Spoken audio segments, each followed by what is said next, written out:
Hi friends, welcome to Karthik Telugu news. ఇవాళ పెన్షన్ల గురించి ఒక ఇంపార్టెంట్ అప్డేట్ న్యూస్ అయితే రావడం జరిగింది. దీని గురించి మరిన్ని విషయాలు ఈ వీడియోలో తెలుసుకుందాం. దయచేసి ఈ వీడియోని ఎక్కడ స్కిప్ చేయకుండా చివరి వరకు చూడండి ఫ్రెండ్స్. అలాగే మా ఛానల్ సబ్స్క్రైబ్ చేసుకుని మాకైతే ఒక సపోర్ట్ అయితే ఇవ్వండి. వివరాల్లోకి వెళ్ళినట్లయితే, రాష్ట్రంలో దివ్యాంగుల పింఛన్లు తొలగించబోమని సాంఘిక సంక్షేమ శాఖ మంత్రి డోలా శ్రీబాల వీరాంజనేయ స్వామి అన్నారు. బాపట్ల జిల్లా వెదులపల్లి బదిరుల ఆశ్రమ పాఠశాలను, చీరాలలోని ఎస్సీ బాలికల వసతి గృహాలను శుక్రవారం ఆయన సందర్శించారు. అలాగే విద్యార్థుల సమస్యలు తెలుసుకుని వాటి పరిష్కారానికి హామీ ఇచ్చారు. దివ్యాంగులకు ప్రతి నెల 6,000 రూపాయలు, పూర్తిగా మంచంలో ఉన్నవారికి 15,000 రూపాయలు ప్రభుత్వం అందిస్తుందన్నారు.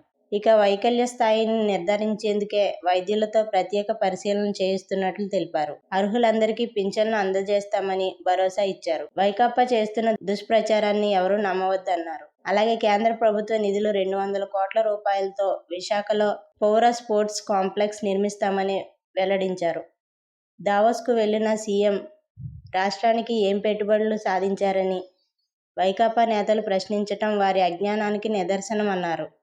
రాష్ట్రానికి లక్షల కోట్ల పెట్టుబడులు వస్తుంటే వారికి కనిపించడం లేదా అని ప్రశ్నించారు. అలాగే రాష్ట్రంలో వసతి గృహాల అభివృద్ధి, మరమ్మతులకు 130 కోట్ల రూపాయలు కేటాయించామని, విద్యార్థుల ఫీజు రీయింబర్స్మెంట్కు మరో 200 కోట్ల రూపాయలు విడుదల చేశామని ఆయన స్పష్టం చేశారు. అనంతరం బాలికలతో కలిసి భోజనం చేశారు.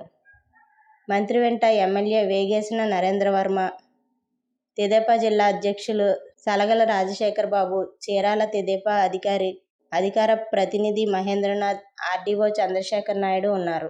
సో ఫ్రెండ్స్, ఇది update news. Thank you friends.